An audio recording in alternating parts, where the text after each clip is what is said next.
एक बार की बात है, एक राजा साहब के पास में बड़ा सुंदर विशाल महल था और उस विशाल सी महल में एक सुंदर सा बगीचा था। उस सुंदर सा बगीचा में एक माली था और अंगूरों की बेल थी। माली जो था वो इस बात से परेशान था कि अंगूरों की बेल पे रोजाना एक चिड़िया आकर के आक्रमण करती थी और कुछ इस तरीके से वो आक्रमण करती थी जैसे कि जो मीठे मीठे अंगूर थे उसे तो खा लेती थी, जो अधक्के थे और जो खट्टे अंगूर थे उसे जमीन पर गिरा देती थी।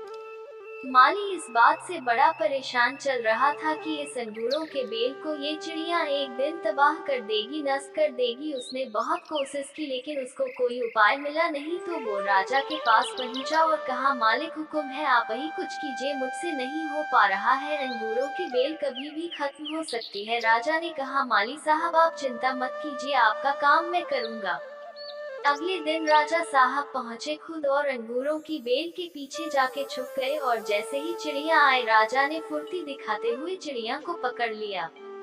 जैसे ही चिड़िया को पकड़ा, चिड़िया ने राजा के कहा, है राजन मुझे माफ करना, मुझे मत मारो, मैं आपको 4 ज्ञान की बातें बताऊंगी। राजा बहुत गुस्से में थे। राजा ने बोला, पहली बात बताओ। चिड़िया ने कहा, अपने हाथ में आए शत्रु को कभी भी जाने न दे। राजा ने कहा, दूसरी बात बता। चिड़िया ने कहा, कभी भी असंभव बात पर यकीन न करे। राजा ने कहा, बहुत हो गया रामा, तीसरी बात बताओ। चिड़िया ने कहा, बीती बात कर पछतावा न करे। राजा ने कहा, अब चौथी बात बता, अब खेल खत्म करता हूँ, बहुत देर से परेशान कर रखा है। चिड़िया ने कहा, राजा साहब अपने जिस तरीके से मुझे पकड़ रखा है मुझे सांस नहीं आ रही, आप मुझे थोड़ी सी ढील देंगे तो शायद मैं आपको चौथी बात बता पाऊँ। राजा ने हल्की सी ढील दी और चिड़िया उड़कर डाल पे बैठ गई। चिड़िया ने कहा, मेरे पेट में 2 हीरे हैं। ये सुनकर के राजा पश्चाताप करने लगा, उदास हो गया और राजा की ये शक्ल देख करके चिड़िया ने बोला, राजा साहब मैंने जो आपको अभी 4 ज्ञान की बात बताई थी, पहली बात बताई थी अपने शत्रु को कभी हाथ में आने के बाद छोड़े ना, आपने हाथ में आए शत्रु यानी मुझे छोड़ दिया। दूसरी बात बताई थी, असंभव बात पर यकीन न करें,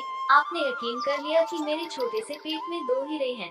तीसरी बात बताई थी कि बीती हुई बात पर पश्चाताप न करें, आप उदास है, आप पश्चाताप कर रहे हैं, जबकि मेरे पेट में हीरे है ही नहीं, उसको सोच कर के आप पश्चाताप कर रहे हैं। उस चिड़िया ने राजा को नहीं, हम सबको भी बताए, हम सब भी जो बीत चुका होता है उस पर कई बार पश्चाताप कर रहे होते हैं, हमेशा भूतकाल में रहते हैं और भविष्य का सोचते नहीं है, प्रेजेंट में रहना है और प्लानिंग करना शुरू कीजिए, अपने सपनों को फॉलो करना शुरू कीजिए। जिंदगी में जो हो गया आपका उस पर कंट्रोल नहीं है, लेकिन जो होगा उसको आप बदल सकते हैं। यह स्टोरी आपको जरूर अच्छी लगी होगी और आपका कीमती समय देने के लिए दिल से शुक्रिया।